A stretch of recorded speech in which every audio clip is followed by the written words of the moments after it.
Visuals എല്ലാം നല്ലതായിരുന്നു. ചെയ്തിട്ടുണ്ട്, ഒരു രക്ഷയില്ല. ശരിക്കും ഞാനൊക്കെ ഇടയ്ക്ക് വെള്ളം കുടിച്ചു, അത്രയ്ക്കും രസം. അയ്യോ, അത് പറയാതിരിക്കാൻ വയ്യ. പക്ക ഡെഡിക്കേഷൻ, ഒരു രക്ഷയില്ല, സൂപ്പർ. ആ ബുക്ക് വായിച്ചാ ഏകദേശം അതുപോലെയൊക്കെ എടുത്തു വെച്ചിട്ടുണ്ട്.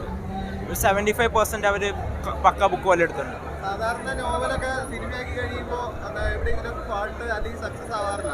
ഇത് കറക്റ്റായിട്ട് സക്സസ് ആണെന്ന് തോന്നുന്നുണ്ട്. തീർച്ചയായിട്ടും 100% പക്കയാണ്.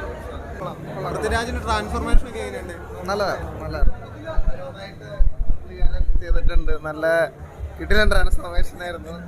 ഒരു ഷോട്ടില് കണ്ണ് തള്ളിപ്പോകുന്നൊരു ഷോട്ടുണ്ട്, അത് കിടിലൻ ഷോട്ടാണ്. കരഞ്ഞു പോയ പടം കണ്ട് അതൊന്നുമില്ല, ഓക്കെയാണ്.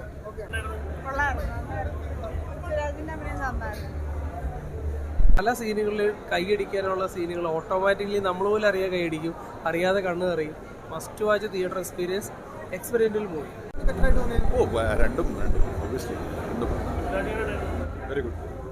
Very intense.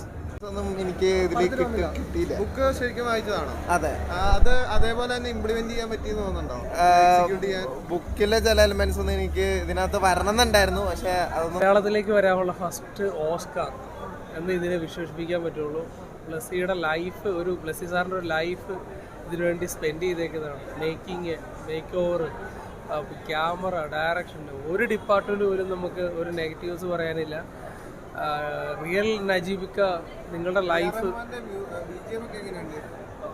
അസാധ്യ വിജയമാണ്. കാരണം പ്രതിഭാധനൻ എന്നൊക്കെ പറയുന്ന പോലെ ഇതിലെല്ലാവരും ഉണ്ട്, അതുപോലെ പറയാനുള്ള എല്ലാവരും ഉണ്ട്. ആ ഒരു BGM എന്ന് പറയുന്നത് ഓരോ ഷോട്ടിലും ഓരോ സീനിലും നമ്മൾ ഇമോഷണലി ഭയങ്കരമായിട്ട് കണക്റ്റഡ് ആക്കും.